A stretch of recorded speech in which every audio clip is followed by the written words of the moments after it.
Hello friends, welcome to my channel. Aparna కాళ్ళ మీద పడి క్షమాపణ కోరిన మాయ.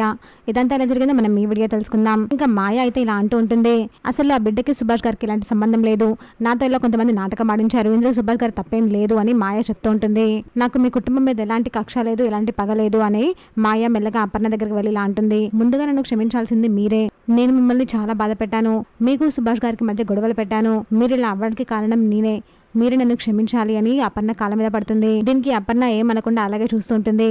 మీకు నేను మాటిస్తున్నాను, మళ్ళీ మీ జీవితంలోకి రాను, ఎవరైనా నన్ను బెదిరించినా, నన్ను చంపేస్తానని బెదిరించినా కూడా మీ జీవితంలోకి అయితే నేను రాను, మళ్ళీ మీకు కనిపించను అని మాయ అంటూ ఉంటుంది. దీనికి అపర్ణ ఏం మాట్లాడకుండా అలాగే చూస్తూ ఉంటుంది. ఇంత తప్పు చేసిన ఏమని అలాగే ఊరికే వదిలిపెట్టాలా, పోలీస్ స్టేషన్ కి ఫోన్ చేసి వాళ్ళకి పట్టిద్దామని ప్రకాశం అంటాడు. అలాగే సరే, మీరు ఏ శిక్ష వేసినా భరించడానికి నేను సిద్ధంగా ఉన్నాను, పోలీసులకు పిలిచి చెప్పండి, నన్ను అరెస్ట్ చేయమని చెప్పండి అని మాయ అంటుంది. ఇందులో ఇంద్రదేవి, ఆగు ప్రకాశం, ఏం చేస్తున్నావు నువ్వు, ఇందులో మాయ తప్పు ఎంత ఉందో మీ అన్న తప్పు కూడా అంతే ఉంది.